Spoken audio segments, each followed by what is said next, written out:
सभापती महोदय, महाराष्ट्राच्या शिक्षण क्षेत्रात अराजकता माजलेली आहेत. शिक्षक भरती घोटाळा, शालार्थ ID घोटाळा महाराष्ट्राच्या उपराजधानीत घडलेला आहे.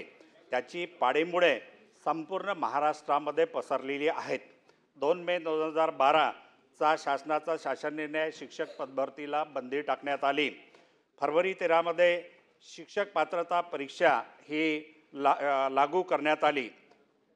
संस्थाचालक आणि भ्रष्ट शिक्षणाधिकारी यांनी संगनमत करून 2013 पूर्वीच्या D.Ed झालेल्या सुशिक्षित बेरोजगारांना हेरून 13 पूर्वीची नियुक्ती दाखवून त्यांच्या शालार्थ ID या 2019 नंतर देण्यात आलेला आहेत आणि तेवढ्या मोठ्या रकमेचं या ठिकाणी थकबाकी देयकंसुद्धा काढण्यात आलेली आहे. यापूर्वी शासनानं शालेय शिक्षण विभागानं या संदर्भामध्ये 3 कमिट्या नियुक्त केलेल्या होत्या, चौकशी कमिट्या. त्या 3 चौकशी कमिटीचा अहवाल काय प्राप्त झाला आणि मुख्याध्यापकाच्या छोट्याशा प्रकरणामध्ये एका अधिकाऱ्याला अटक झाल्यानंतर मग हा संपूर्ण प्रकार बाहेर आलेला आहे. यापूर्वी शासनानं नियुक्त केलेल्या 3 कमिटीचा अहवाल प्राप्त झाल्यानंतर शासनानं त्यांच्यावरती का कारवाई केली नाही. दुसरा मुद्दा, का जे अधिकारी याच्यामध्ये सहभागी होते का चौकशी कमिटीमध्ये होते तेच अधिकारी आता जेलमध्ये आहेत.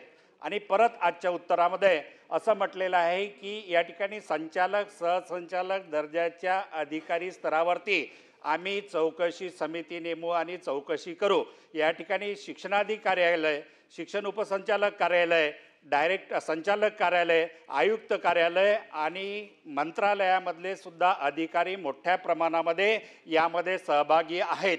माने नावाच्या उपसचिवाच्या बोगस स्वाक्षरीच्या आधारे अनेक या ठिकाणी नेमणुका झालेल्या आहेत. या मोठ्या प्रमाणामध्ये भ्रष्टाचार झाल्यानंतर या ठिकाणी निधीचं वितरण करण्याची जबाबदारी ही डायरेक्टर लेवलची असते, पण डायरेक्टर लेवलवरून सुद्धा कुठली तपासणी न करता या ठिकाणी निधी वितरित करण्यात आलेला आहे. जवळपास 1000 करोडपेक्षा जास्त रकमेचा या ठिकाणी भ्रष्टाचार झालेला आहे.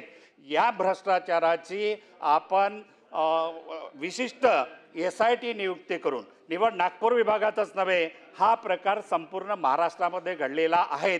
तर या संपूर्ण बोगस नियुक्त्या, बोगस शालार्थ आयडियाची चौकशी करण्याकरता उच्चस्तरीय शालेय शिक्षण विभागामधून सचिव स्तरावरून सेवानिवृत्त झालेले अधिकारी, सेवानिवृत्त IPS अधिकारी आणि सेवानिवृत्त झालेले उच्च न्यायालयाचे न्यायाधीश यांची चौकशी समिती नेमून SIT नेमून या महाराष्ट्रामध्ये झालेल्या भ्रष्टाचाराची चौकशी करणार का, हा माझा पहिला प्रश्न आहे.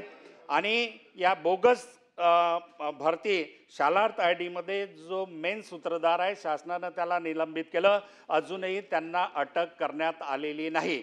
आपण या ठिकाणी भारतामधून पाकिस्तानचे अड्डे उद्ध्वस्त करतो, परंतु आपल्याच भारतामध्ये, आपल्याच नागपुरामध्ये लपून असलेल्या त्या मेन सूत्रधाराला अजूनही अटक करण्यात आलेली नाही. ही शोकांतिका आहे. तर त्यांना किती दिवसामध्ये आपण अटक करणार. तिसरा मुद्दा, या घोटाळ्यात 18च्या वर अधिकारी कर्मचाऱ्यांना पोलिसाची SIT नियुक्त केली. त्या SITनं या ठिकाणी अटक केलेली आहे. त्यांना आपण तात्काळ बडतर्फ करणार का आणि त्यांच्या संपत्तीची आपण या ठिकाणी CIB ED मार्फत या ठिकाणी चौकशी करणार का. सध्या मी या 3 प्रश्न आपल्याला विचारतो आहोत. शेवटी परत माझ्याकडे 2 प्रश्न आहे. 2 प्रश्नाचे उच्चारण्याची मला संमती द्यावी. माननीय मंत्री. सन्माननीय सदस्य सुधाकररावजी अडबैले यांचं सर्वप्रथम अभिनंदन करतो की त्यांनी स्वीकारलं की भारतात राहून पाकिस्तानचे अड्डे उडवत. याच्याकरता तुमचं अभिनंदन. दुसरा तुमचा विषय आता की ह्या प्रकरणात अधिकारी कर्मचारी संस्थाचालक यांचे नड्डे कधी आवडणार. तर जे गुन्हेगार राहतील निश्चितपणे सखोल चौकशी त्या ठिकाणी सुरू आहे. आणि आपल्या माहितीकरता सांगतो की सध्याच्या स्थितीमध्ये संचालक दर्जाच्या वरिष्ठ अधिकाऱ्याच्या अध्यक्षतेखाली आपण चौकशी समिती त्या ठिकाणी गठीत केली होती आणि पोलीस विभागाचा देखील DCP दर्जाचा अधिकारी आपण पोलीस विभागात दोन्ही ठिकाणावरनं प्रशासकीय चौकशी देखील त्या ठिकाणी चालू आहे आणि पोलिसांमार्फत देखील त्या ठिकाणी चौकशी सुरू आहे.